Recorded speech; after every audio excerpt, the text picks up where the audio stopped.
It's Ken Harbaugh with the Midas Touch Network. Check out these headlines. It's not often that we get policy wins these days, so I want to highlight this one. Just a few weeks ago, the Trump regime was planning devastating cuts to the VA that would have, make no mistake, cost lives. This is the same administration, after all, that shut down the veteran suicide hotline. That is back up after an outpouring of anger from vets and allies, and now the draconian cuts to the department have been massively scaled back because we and you spoke out. Our Unite for Veterans rally in Washington, D.C. last month shook the administration. Not just the thousands of veterans gathered on the National Mall, but the media coverage that generated about what the VA cuts would mean. I spoke to Kris Goldsmith, one of the rally organizers, about that win and what it can teach us. Here's our conversation. Welcome to the Ken Harbaugh Show. We've got Kris Goldsmith back, the founder and CEO of Task Force Butler and Veterans Fighting Fascism. Also, an Army vet who credits the Department of Veterans Affairs openly with saving his life, a department that was facing draconian cuts just a few weeks ago. There are still cuts, but Kris and a handful of other people moved mountains to stop the bleeding and to give veterans a little more time to figure out how to save their VA. Kris, bring us up to date. Yeah, so as people who are loyal to your show are already know, they recognize this shirt. On June 6th of this year, Ken, I, and a handful of other veteran advocates and organizations came together for the Unite for Veterans, Unite for America rally. And we didn't call this a protest. And we didn't say that it was just about the VA. We had three common points of unity that included, making sure that the VA is not completely slashed. But one of the points that we tried to make throughout is that veterans are representative of the full diversity of America. And on June 6th, we managed to get at least 7,000 people to come to our rally. And our crowd dwarfed what Donald Trump was able to get on the same National Mall. On a weekend, we did ours on a weekday. On a Friday, yeah. and we had a budget, that was, several zeros fewer than his, right? That just goes to show the power of veterans and veteran advocacy. And one of the reasons that I think this is important to count as a win, to be clear, there are 30,000 people who've been pushed out of the VA, either forced to retire early or who were harassed into quitting their jobs. That's how this reduction in force has happened. This is not a good thing, but we were able to stop it from being so much worse because we came with the facts and we came with, we built a movement around stopping these draconian cuts. And again, it is a tremendous loss. The VA is worse off today than it was when Donald Trump assumed the presidency, but it's better than it could have been. And I want for people to understand that we need to recognize the loss at the same time as recognizing the tremendous victory that is saving 50,000 jobs at the Department of Veterans Affairs. Now, you alluded to this, but we intentionally didn't describe it, at least outwardly, as a protest because we're good at messaging. We know how to build a big tent. But I think our experience should prove to any doubters that protest works, that raising our voices, especially in a coherent, combined way, bringing folks together to protest, can move the needle. Yeah. And again, I kept using the phrase talking about messaging. When we unite for veterans, we unite for America, because veterans come from every community across the United States. Veterans represent a diversity of education, from people who got GEDs to literal astronauts. We have a diversity from conservative to highly progressive, right?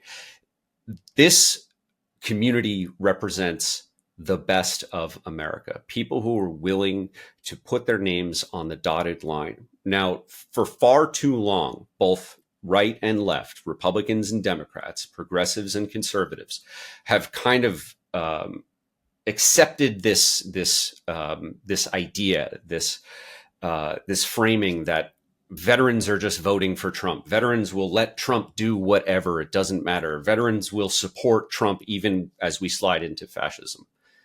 we are proof that that is a lie. Hey, it's Ken Harbaugh. Quick break to say thank you to everyone who's been following and supporting this show and this channel. None of it happens without you. And if you haven't yet subscribed to my Substack page, I'd really appreciate the follow. It's a great way to make sure you never miss an episode.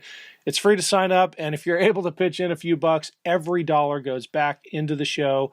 Just search for The Ken Harbaugh Show on Substack or click the link below. Thanks. We are proof that veterans who understand what the Constitution says and who are committed to keeping the oath of service that we all swore, that we're not going down without a fight. You know, that is why my Substack and soon to be podcast is branded as On Offense. It's not enough to defend democracy. We, the veterans community, especially ones who look like us, right? I'm a tattooed, bearded, bald combat vet. I have a tremendous amount of privilege. I recognize that. And that is why I am so willing to fight out in the open. And I want for more people, more veterans to join me. Recognize that you have a tremendous privilege, especially if you look like me, when it comes to things like, you know, not just veterans benefits, but ICE raids in your community.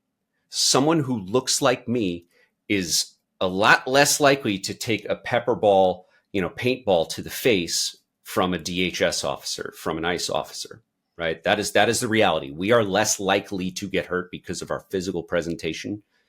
So we need to use that privilege to protect other Americans. I am so glad you said that out loud, because I think a lot of people are waiting to hear it. I was at an activist meeting here on the burbs of Cleveland recently, and a lot of the minorities in attendance were saying, look, you're less likely to be killed than I am. And we have shouldered the burden defending democracy time and time again in this country. How about you take to the barricades for a change? How about white men carry the banner for just a little bit? Because we have taken our turn and we have shouldered the burden. And I thought about this in very personal terms, coming back to the States recently. In some of the groups I'm part of, I won't be too specific, but we get all kinds of briefings on how to get back into the U.S. safely, right? Without being detained or without being labeled a suspect. Because a lot of the people I work with are absolutely being targeted, and the consequences of being pulled out of line at Border Patrol could be devastating. For us, it's different. For us, we almost have an obligation, if we get pulled out of line, to let them do their worst, right? Yep. And to make noise about it. And so I think we need a slightly different approach. As you put it, privileged white men, come at me, because there are people behind us who would bear far worse consequences if the same people were coming after them. So there's not a question in that, but I'm glad you recognize it. I'm glad you said it out loud. And I'll just put CBP on notice here. Pull me out of line. I dare you to. So I think that a lot of people who watch your show would probably recognize this clip, but in 2020, I think maybe in Seattle, there was a big burly veteran wearing a Navy shirt, and some cop came up to him and hit him with a baton like 3 times, and you could see tear gas everywhere, and you saw this bear just turn around and look at the cop, and the cop backed down. Right? That moment, that man put his body on the line, but because someone was able to capture that on film, that was a catalyzing moment for thousands of veterans around the country.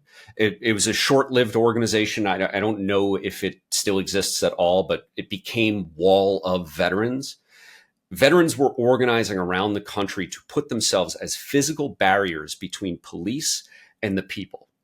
And I am not someone, and I've said it on your show before, like, I don't do protests. I don't put myself in situations where violence is likely.